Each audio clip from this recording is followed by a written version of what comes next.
Good morning, everybody, and welcome back to your Lunch Break Live. My name's Ivana Hurrenque if you're new here, and if you're not, thank you for coming back. Now, today is Friday the 13th, but we're going to talk about something fun, get our minds off of that a little bit. And that we are talking about today is Huntsville's new Orion Amphitheater opening. Now, that opens this weekend with a lineup that has been dubbed the First Waltz, and that lineup is pretty impressive. A lot of big names there, a lot of big names with Alabama ties as well. So our reporter Matt Wake is here today to explain a little bit about that lineup, tell us a little bit about what to expect at this big music weekend in Huntsville. So Matt, there's a lot of names people might recognize. I think you should go ahead and rattle some off. Yeah, Ivana, thanks. It's a really awesome curated collection of sort of the most vital and happening musicians from Alabama, specifically North Alabama. A lot of them, like tonight, headlining is Jason Isbell. You know, he's pretty much known as the most brilliant songwriter under retirement age right now alive. Also tonight, you've got Emmylou Harris, absolute goddess of roots music. And Saturday night, the headliner is Brittany Howard, kind of that supersonic R&B kind of dynamo who made her name with Alabama Shakes and has become a Grammy-winning solo artist. You've also got acts on Saturday like Mavis Staples, who her route to North Alabama was with the Staples Singers, recording classic tracks like I'll Take You There and Muscle Shoals. And so those are, you've got other ones. You've got Drive-By Truckers. You've got St. Paul and the Broken Bones, John Paul White, who people might know from his days with the Civil Wars, Waxahachie, who's kind of like a zeitgeist alternative folk and rock artist from Birmingham. Really cool lineup, very Alabama lineup. Well, I think that is what is so special about this lineup. Again, this is Huntsville's, Orion Amphitheater opening weekend, but this lineup is a star-studded, it's almost like a music festival, right? Even though it is just the opening of that amphitheater, they wanted to blow it out, it seems like, and it seems like they did. But tell us how this amphitheater in Huntsville got these huge names for the weekend. Okay, so a lot of that is, a lot of this was put together about a year ago. And Ryan Murphy, who's the GM of the venue, he previously ran the St. Augustine Amphitheater in Florida, which is a very well-regarded sort of smaller market amphitheater. They've got people like Robert Plant, like Blondie, Slayer, Travis Scott, I think people like that. So in dealing with all these people in the past, Ryan noticed that a lot of his favorite artists, like Isbell, et cetera, were from Alabama. And they knew at Orion they were going to announce these big headlining shows coming up, like Dave Matthews Band, Jack White, the Black Keys, Black Crows, Kenny Chesney, big names, good gets for this market in Huntsville. But he wanted to kind of, sort of announce the presence that and the intent that they want to make this a very much a reflection of Huntsville throughout the year, as well as having prepared in these community events. But so they actually had their first concert last weekend with a show by country singer Jake Owen, who's kind of a big cat in that contemporary country game right now. There's a fundraiser for a local hospital here, also a way to dig into the community thing, lean into that. But for the opening celebration, what they wanted to do was have a lot of artists that are from North Alabama and Alabama a little more as a whole, or who have a big legacy here, and really kind of make this a specific thing. And I'm told, Ivana, that this is the first waltz. They're hoping to make this a destination weekend. So a second waltz next year, third waltz after that. Ryan says he'd like to keep it with the Alabama focus, but it's pretty cool to imagine there might be a destination festival here in Huntsville building up. That's fun news there. I don't know that I'd seen that in your reporting, matter. If I did, I missed it. But that is very cool news there. It might develop into a festival that you're saying, and I love the name, the First Waltz, especially with it being opening weekend. It's just a kind of a fun branded event, and we know there's another music festival coming up in Alabama later this month. That's actually next weekend. That's the Hangout Fest. These are two very different vibes, we'll say. This Huntsville Orion Amphitheater lineup is a little bit I'm trying to think of the name. You probably are better at this than I am, Matt, but it seems a little bit more rock and roll, maybe a little bit more folk rock and roll than some of the other artists and some of those other music festivals we see across the state. Yeah, a lot of the bigger truly destination festivals like Hangout are kind of skewing a little more modern these days with their lineups. And, those are the kids that are, that's the age that people have the disposable income and time to, a lot of cases is to go to these things, and they're adjusting it to what they listen to, more pop, hip hop, R&B, and that's a wise move. And there's a lot of talented artists within that right now. But yeah, Orion, much more I would call kind of handmade music, folk, rock, but still it's not a museum. A lot of these, Isbell, he's at the top of his game. Brittany Howard just won, Grammys in the last couple of years. And even more quote unquote legacy artists like Mavis Staples, her last several solo albums have been very well regarded.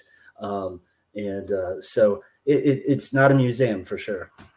It's just a different vibe. It took me a minute here to realize what you meant by museum. And I have to say I'm a little bit offended because I'm a museum musician, I guess, person. I had not heard that term. So you threw me off a little bit, Matt. But I think that you make a really good point, especially about some of these bigger music festivals dealing with people or catering to people who are younger, who have more of that disposable income. And I think that's a good point to talk about the price point for this weekend, because when you look at that lineup again of artists who are at the height of their career, the price point seems pretty low for the First Waltz. It is. I think the last I checked, it was like around 50 to 60 for 50 for a single day ticket, like 60 for a 2-day pass. The 3-day pass is sold out already. But and interestingly, the third day, Sunday, tickets are only $10, and that's an all local lineup you have. But there's also a lot of talent on there. You've got Kelvin Wooten, who's won a Grammy as a producer. He's a multi-instrumentalist. He's worked with everybody from someone who's a kind of a big deal right now, H.E.R., the R&B artist, but he's also in the past worked with Bee Gees, Whitney Houston, all kinds of greats.